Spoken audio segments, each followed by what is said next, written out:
berstatus munfarid. Dia posisinya sendiri tuh. Nah cuman yang jadi pertanyaan, kan sering orang pas dia datang ya ditepok, ya, biasa tuh tepok. Ya.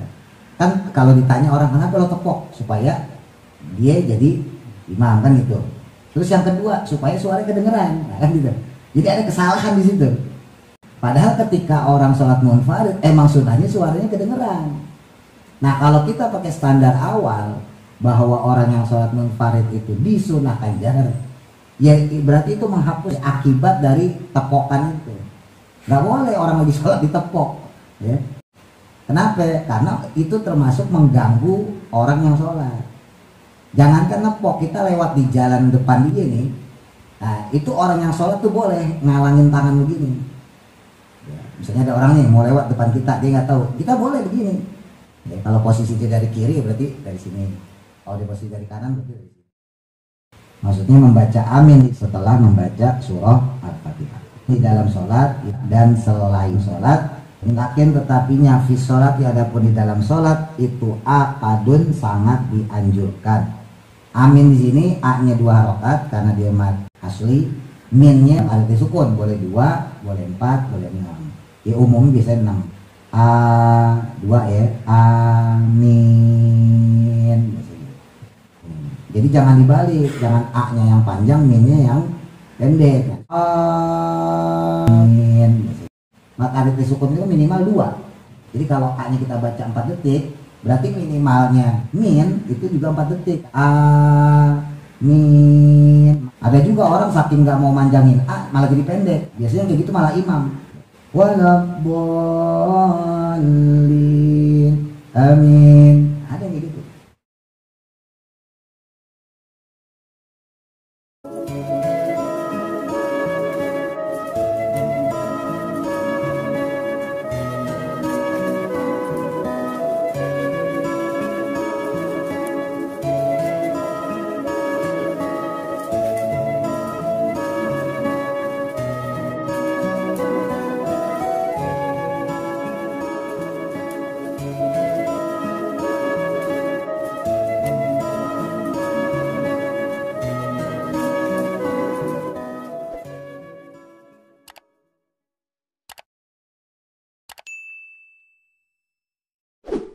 Bismillahirrahmanirrahim. Qala musannif rahimahullahu ta'ala wa nafa'ana bihi wa bi barakati ulumihi fid dharain amin. Qauluhu wal jahru fi mawdi'ihi.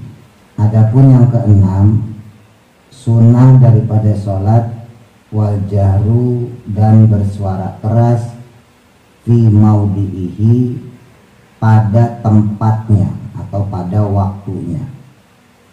Ingat-ingat ya istilah jahar. Jahar itu keras, lawannya sir. Sir itu pelan. Pelan bukan dalam hati, hati-hati itu. Pelan itu batasannya terdengar suara sendiri.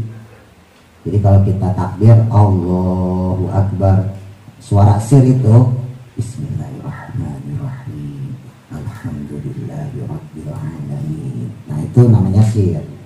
Tapi kalau udah kedengeran sama kanan kiri kita, depan belakang kita, itu namanya jahar. Nah sunnah menjaharkan, mengeraskan bacaan pada tempatnya atau pada waktu sholat yang tertentu. Apa saja tuh? Wahwa adapun dia waktu sholat dengan dibaca jahar, yaitu as-subuhu, sholat subuh, berarti 2 rakaat maksudnya ya, rakaat pertama dan rakaat kedua.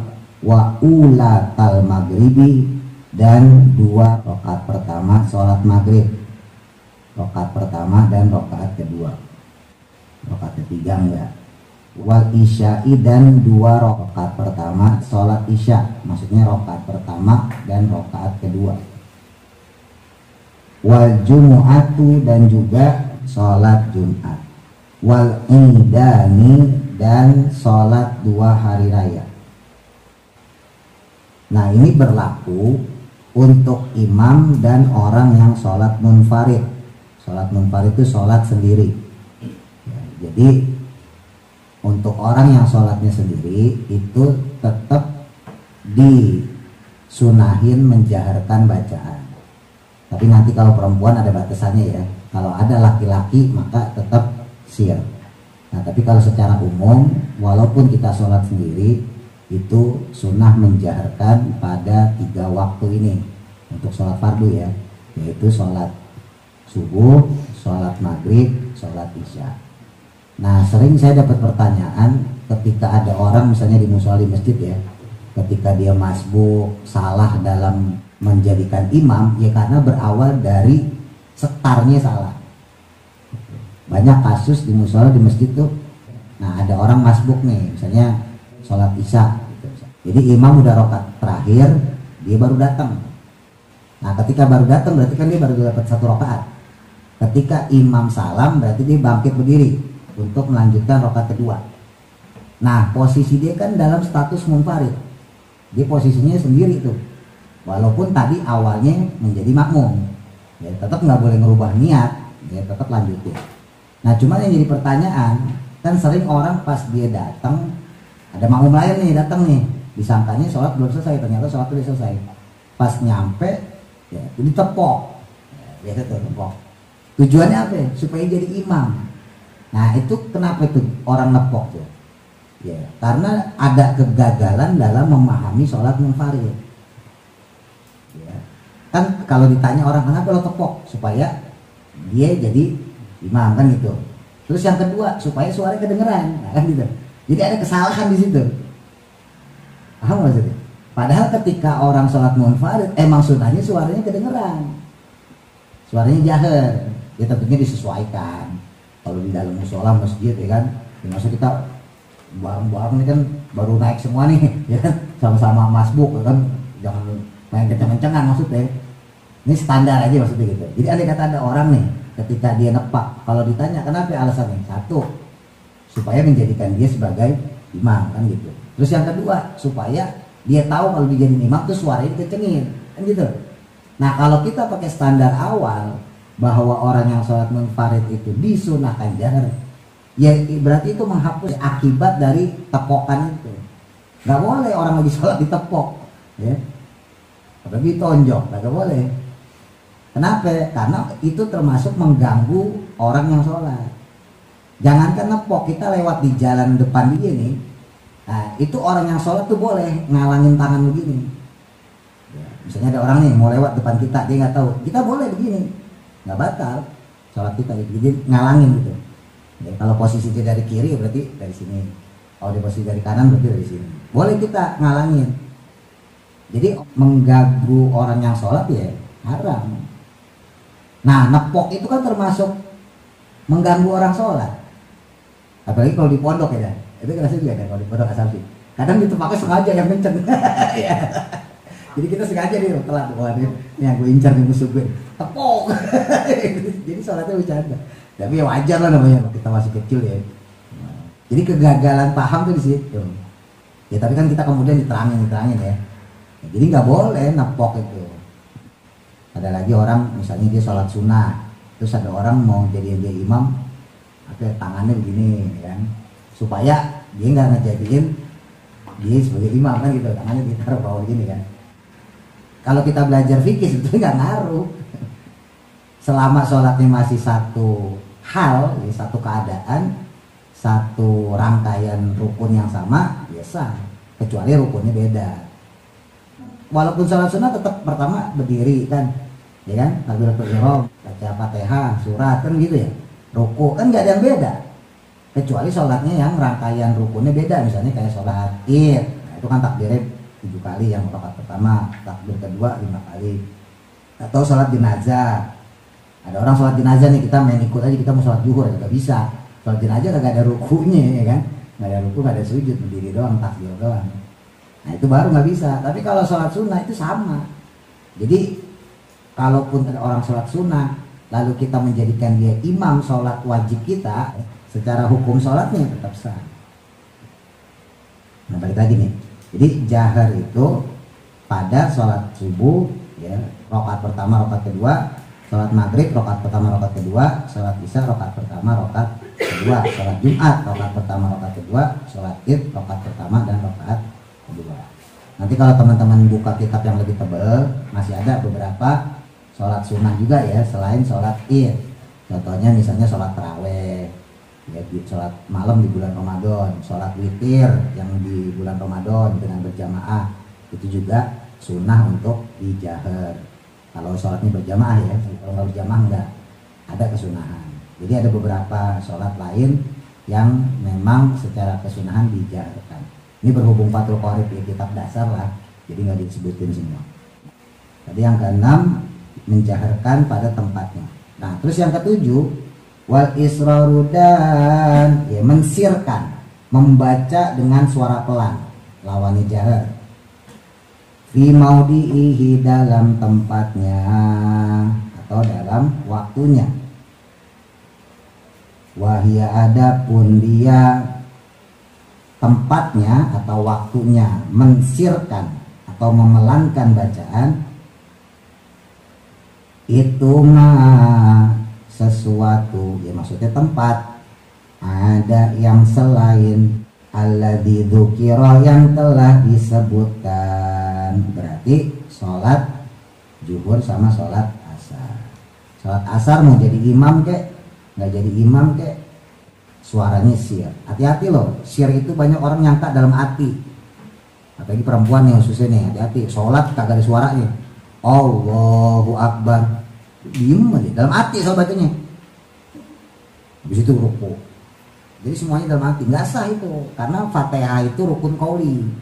Ya di antara rukun qauli kan pertama takbiratul ihram, ya Allahu Akbar itu harus diucapin, nggak boleh Allah doang, nggak boleh Akbar doang, ya. Atau nggak pakai suara. Nah itu juga banyak orang datang ke musola masjid ya kan, gitu doang. Coba deh perhatiin deh.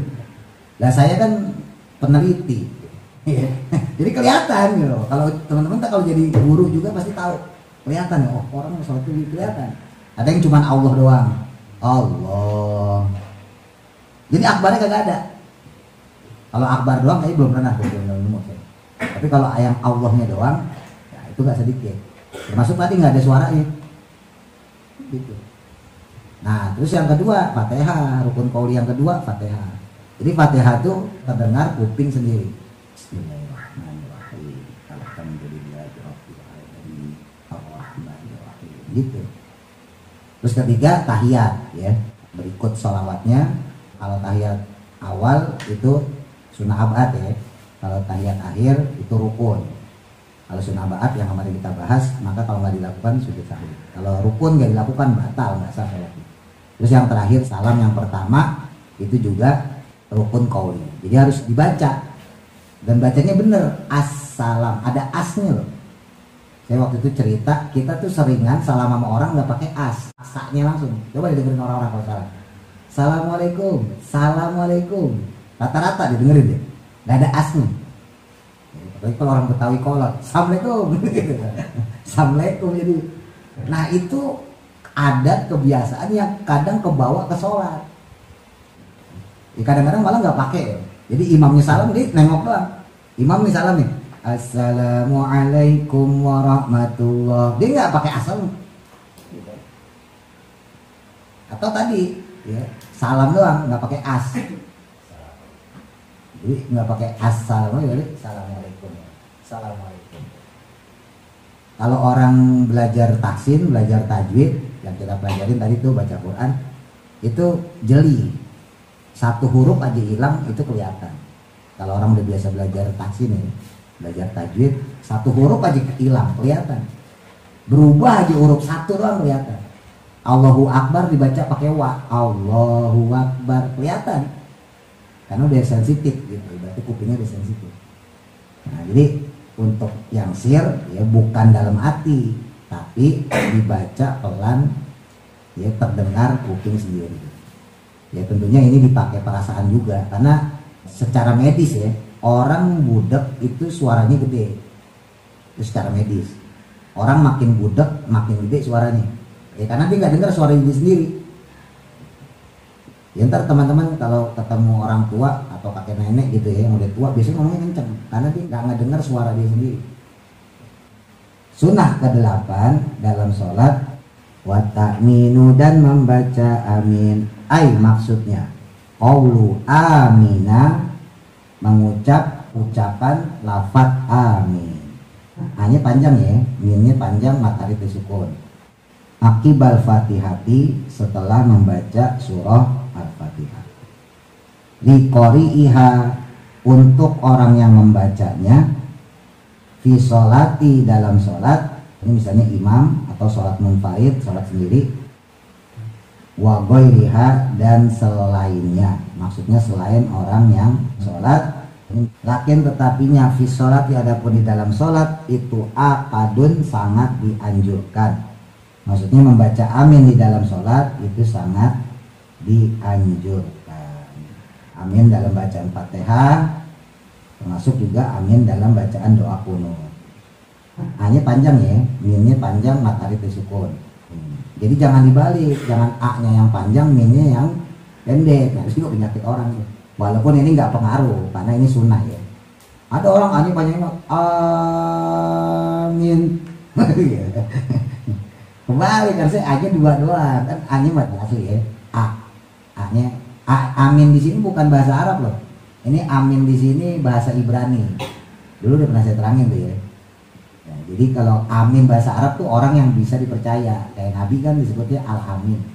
Itu bahasa Arab amin. Tapi amin bahasa Ibrani itu artinya kabulkanlah. Jadi asli itu amina ya Allah.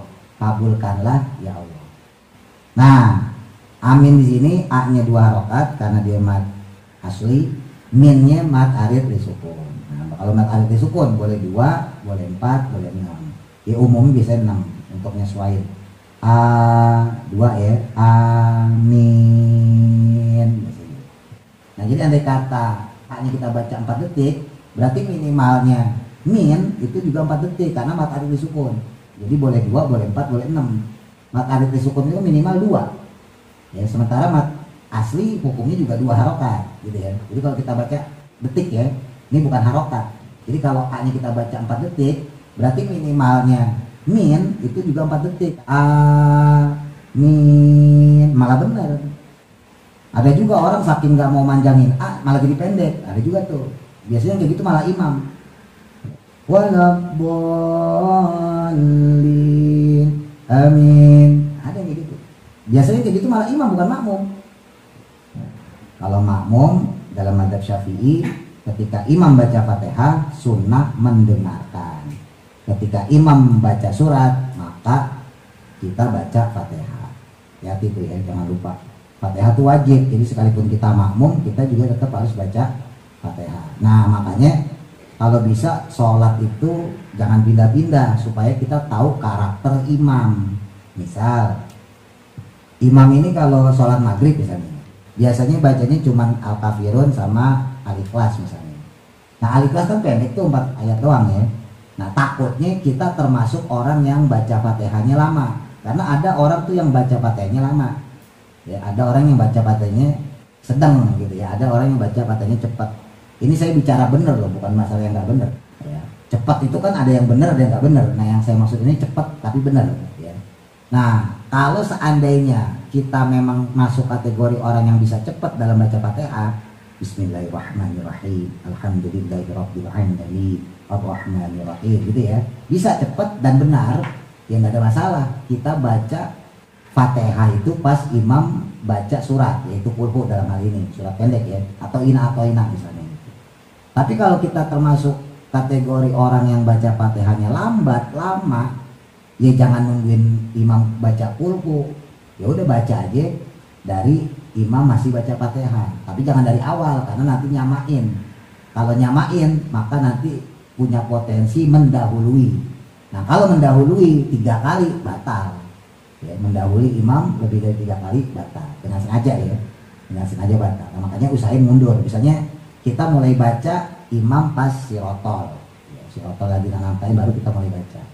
Nah, ini juga penting ketika di tarawih. Hati-hati, banyak orang tarawih itu modelnya sama kayak sholat biasa, ya, sholat jamaah biasa.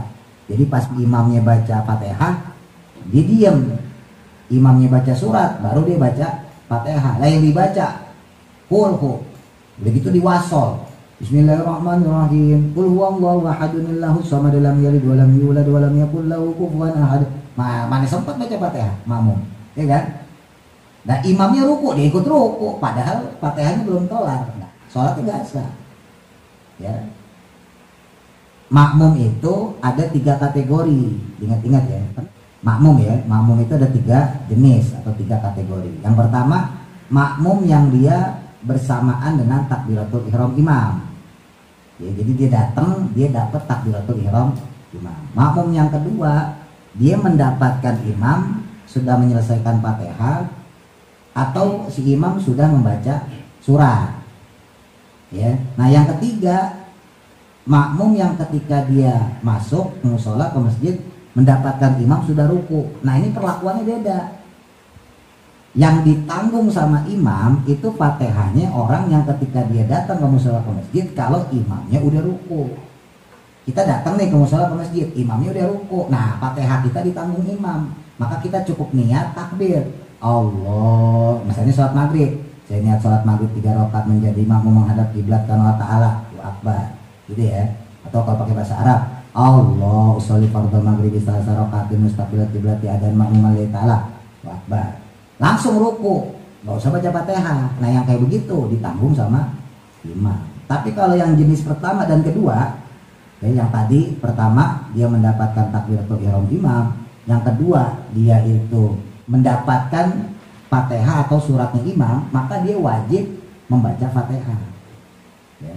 Paling terakhir yaitu ketika 3 rukun yang panjang. 3 rukun panjang itu ruku sama sujud. Jadi itidal sama duduk di antara 2 sujud itu nggak dianggap rukun panjang. Ya. Gampangnya gini deh. Ini saya beri contoh. Jadi andai kata kita datang, ya, kita bareng imam, kita masih sempat baca Fatihah, tapi otak kita ngelamun. Allahu Akbar. Kan kalau sholat sering ngelamun ya. Ya sanksi saya bilang, waduh, ini ngutang lagi nih ya. Tapi bapak gua nggak boleh ngutang, malah ngutang lagi deh. Gua mau bapak gua takut gitu. Nah, udah saya gitu kan, kalau badan gua datang itu adit ya kan. Tapi OSIS kan gue saya gitu. Nah bilang, oh besok gua bawa bendera lagi kayak ini misalnya. Nah, misalnya kita bikin kayak gitu. Lah, lupa baca Fatihah, imam udah kadung ruku. Ya kita wajib baca Fatihah. Karena kita lalai dalam membaca Fatihah, berarti kesalahan kita. Baca Fatihah. Imam ruku nggak apa-apa, biarin. Kita baca Fatihah. Bismillahirrahmanirrahim. Alhamdulillahirabbil alamin. Arrahmanirrahim. Imam itidal, nggak apa-apa, biarin terusin. Maliki yaumiddin. Iyyaka na'budu wa iyyaka nasta'in. Imam sujud, nggak apa-apa terusin. Ihdinas siratal mustaqim. Berarti udah ketinggalan 2 rukun tuh. Rukun panjang saya lagi ya, bukan rukun semua. Kalau rukun semua kan rukun, itidal rukun, sujud rukun 3 tuh. Ini mah rukun panjang, ruku terus kemudian sujud. Jadi itidal sama duduk di antara 2 sujud nggak dianggap rukun panjang, yaitu rukun pendek. Nah, ketinggalan 2 rukun panjang, 1 ruku, yang kedua sujud. Nah, di posisi itu ketika imam sudah duduk di antara 2 sujud, maka kita harus sudah menyelesaikan Fatihah kita. Jadi itu mentok terakhir. Walaupun duduk di antara 2 sujud ini nggak termasuk rukun panjang ya. Nah, karena ini terakhir, ketika imam sudah sujud berarti untuk rukun panjang yang ketiga. Paham nggak? Nah, kalau kita belum menyelesaikan Fatihah, maka kita nggak terhitung rakaat. Jadi kalau kita udah dapetin imam duduk di antara 2 sujud, posisi kita baca Fatihah harus selesai. Ghairil maghdubi alaihim waladdallin. Nyusul ruku, ya rukunya nggak usah panjang-panjang, bacanya Subhanallah azim wa bihamdihi 1 kali atau subhanallah. Ya minimal kan tumaknina sekira-kira ucapan subhanallah supaya bisa nyusul maksudnya. Kalau kita bacanya subhanallah azim 3 kali, ya apalagi kalau baca yang versi Fathul Mu'in tuh. Ya, Allahumma laka roka'tu wa laka sajadtu dan seterusnya tuh. Ya, sami Allahumma hamidah, panjang Rabbana lakal hamdu dan seterusnya tuh. Oh, itu repot tuh. Imamnya berdiri lagi sama aja ketinggalan juga. Ya, jadi kita bacanya yang wajibnya aja gitu. Supaya tumaninah gitu aja ya, supaya kita bisa nyusul dia sujud. Kenapa? Karena tadi kita lalai nggak baca Fatihah gitu. Jadi beda statusnya antara orang yang dia mendapatkan imam, di mana dia mendapatkan kesempatan membaca Fatihah secara lengkap. Nah, adapun makmum yang jenis kedua tadi ya, kalau tadi kan yang pertama mendapatkan takbiratul ihram imam. Nah, adapun jenis makmum yang kedua, ketika dia datang posisi imam mungkin sudah baca surat, ya, dari selesai Fatihah udah baca surat misalnya, maka dibatasi dengan 3 ayat. Kan di Quran itu kan paling sedikit ayat 3 ya. Yang pertama inna a'taina, ya, inna a'taina 3 ayat. Terus wal asri ya, wal asri kan 3 ayat. Itu lagi ada idaja itu al-fat, ya, al-fat kan 3 ayat. Nah, karena di Quran itu minimal 3 ayat, maka kita baca Fatihah pun minimal 3 ayat. Jadi misalnya gitu ya, kita pas masuk posisi imam, misalnya baca al-kafirun, ya, qul ya ayyuhal kafirun la a'budu ma ta'budun wala antum abiduna ma a'bud wala ana abidu ma batum wala antum abiduna lakum dinukum. Nah, jadi seandainya imam udah baca ayat keempat ya, misalnya imam baca qul ya ayyuhal kafirun la a'budu ma ta'budun wala antum abiduna ma a'bud. Nah, berarti udah ayat ketiga nih. Pas ayat keempat kita baru takbir Allahu Akbar. Nah, pertanyaannya, cukup gak kita menyelesaikan bacaan Fatihah? Kalau cukup, maka kita harus sampai waladhdallin amin. Ya. Balik lagi yang ke awal, kenapa tadi saya ngomong kalau bisa kita sholat tuh jangan pindah-pindah, supaya kita tahu karakter bacaan imam. Ya. Kalau kita istiqomah di satu masjid, satu musola, kita bakal hafal karakter imam. Oh, ini imam bacanya pelan. Jadi walaupun udah 3 ayat masih bisa ngejar Fatihah. Nah, kalau imam bacanya tartil kan di bawahnya tahqiq ya. Tahqiq kan paling lambat. Yang bawahnya tahqiq kan tartil, rada cepat gitu. Tartil ya, rada cepat. Rada cepat lagi tadwir. Paling cepat hadar kan gitu. Nah, andai kata dia bacanya tartil bener, bisa ngejar. Jangan kan kuliah, kulhu aja dia baca, kita masih bisa ngejar. Kalau dia bacanya tartil, Bismillahirrahmanirrahim, misalnya gitu. Qul huwallahu ahad, Allahus samad, misalnya gitu. Lam yalid wa lam yulad wa lam yakul lahu kufuwan ahad. Itu walaupun kulhu pendek, itu tetap bisa kita kejar. Ya, kalau modelnya imamnya baca kayak gitu. Ya. Tapi imamnya baca cepet, walaupun suratnya panjang hingga bakal kejar. Baca wadduha, kan panjang tuh. Tapi dibacanya di wasol. Bismillahirrahmanirrahim. Wadduha wal laili idza saja ma wadda'aka rabbuka wa ma qala walal akhiratu khairun. Nah, gak bakal ngejar Fatihah. Nah, tadi makanya saya sebutin pentingnya kita sholat di satu tempat, masjid atau musola ya. Itu supaya kita tahu karakter imam. Kalau kita tahu karakter imam, kita bisa nyesuaiin, kita bisa ngimbangin. Tapi kalau kita sholatnya menclok-menclok, sekarang di masjid A, besok di masjid B, besok lagi masjid C, jadi musafir sholatnya, ya boleh aja sih, nggak ada masalah. Ya bagus malah, berarti kan kita kenal orang banyak. Ya dari sisi sosial bagus, tapi dari sisi ibadah kurang bagus, karena kita jadi nggak tahu karakter imam. Nah, tujuan kita istiqomah di satu tempat, entah itu masjid atau musola, supaya kita tahu karakter imam. Oh, ini imam kayak gini gue masih sanggup baca Fatihah penuh. Oh, imam yang ini gue nggak bisa baca Fatihah nih. Kalau gue nungguin surat, yaudah gue balap aja deh. Maka jadi saya bilang, misalnya kayak kasus tarawih ya, yang awam khususnya, yang dia nggak ngerti ilmu fikih, itu banyak orang ya bablas, karena dia baca Fatihahnya pas imam baca surat, sementara suratnya misalnya dibacanya wasol pendek. Walaupun kadang-kadang imam juga bacanya nggak salah, kayak kulhu kan banyak orang baca lillah, banyak loh orang baca kulhu wallahu ahadu lillah, jadi disangkanya lillah. Padahal kalau yang benar secara tajwid kulhu wallahu ahadu nillah, karena tulisan aslinya ahadun. Ahadun kemasukan alif lam, Allahu somad, Allahnya itu kan alif lam. Setiap tanwin yang ketemu alif lam maka diberi nun tambahan, namanya nun wiqoyah atau nun wasilah atau nun iwat. Qul huwallahu ahadun tulisannya. Terus Allahus somadu ya. Ahadun ketemu Allah ya, domatain ketemu lafaz Allah, alif lam, maka harus ditambahin nun wiqoyah. Jadi kalau diwasol bukan lillah, bukan jadi li, tapi ni. Qul huwallahu ahadun nillahus samad. Saya nggak mau bahas itu lah.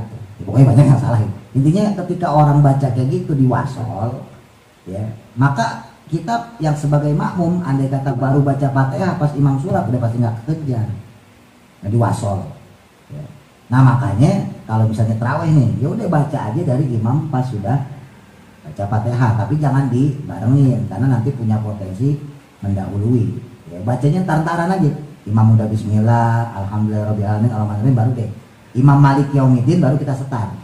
Bismillahirrahmanirrahim, Alhamdulillahirobbilalamin, gitu. Nah gimana kalau imam udah walad dolin, sementara kita baru ihdinas siratal mustaqim, apakah kita perlu mengaminkan? Tetap sunnah mengaminkan, tapi harus dengan niat mengaminkan bacaan imam, bukan untuk memutus bacaan. Sebab Fatihah itu nggak boleh diputus bacaan. Diputus sama bacaan kalau dengan sengaja batal sholatnya, kalau nggak sengaja maka harus diulang. Itu konsekuensinya. Ini teman-teman baca Fatihah nih, Bismillahirrahmanirrahim, Alhamdulillahirobbilalamin, bersih nih, wajib nih, Alhamdulillah. Ya, kalau sengaja, Alhamdulillahnya sengaja, batal sholatnya. Kalau nggak sengaja, waduh lupa gue, saking religiusnya. Ya. Nah kan nggak sengaja ya berarti ya. Ya udah, berarti ulang lagi dari awal. Bismillahirrahmanirrahim, Alhamdulillahirobbilalamin, ulang lagi. Ar-Rahmanirrahim, Maliki Yaumiddin, bersin lagi, wajib, Alhamdulillah, ya lupa lagi, ulang lagi terus, menjadi orang pikun, ya. Itu konsekuensinya gitu. Makanya ketika ada penambahan itu berarti dia penambahan rukun. Belakang tetap sujud sahwi loh kalau dia. Ini saya ngomong lebar, intinya Fatihah itu nggak boleh diputus aslinya atau ditambahkan. Lah gimana kalau kita pas posisi jadi makmum sementara imam walad dolin, lah kan kita amin, ya gitu ya. Nah maka aminnya kita itu harus ditujukan qasdut takminul imam, yaitu untuk menyengaja atau bermaksud mengaminkan bacaan imam, bukan untuk memutus bacaan kita. Paham ya? Ini khusus tarawih nih penting nih. Ya, banyak orang tarawih tuh, imamnya cepet ya kan, nah, makmumnya juga nggak ngerti, ya harus hati-hati.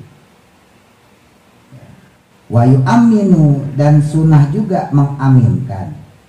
Siapa? Al-makmumu, seorang makmum. Nah ini penting nih, ma'a ta'mini imamihi, bersamaan dengan aminnya imam. Jadi imamnya amin, kita barengin. Kebanyakan prakteknya di masyarakat kita, makmum amin duluan. Jadi imam kadang-kadang belum sampai dolin loh.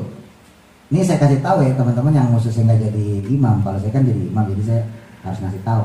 Imam itu kalau habis baca walad dolin itu tarik nafas buat amin. Ya, ghairil maghdubi alaihim waladdallin.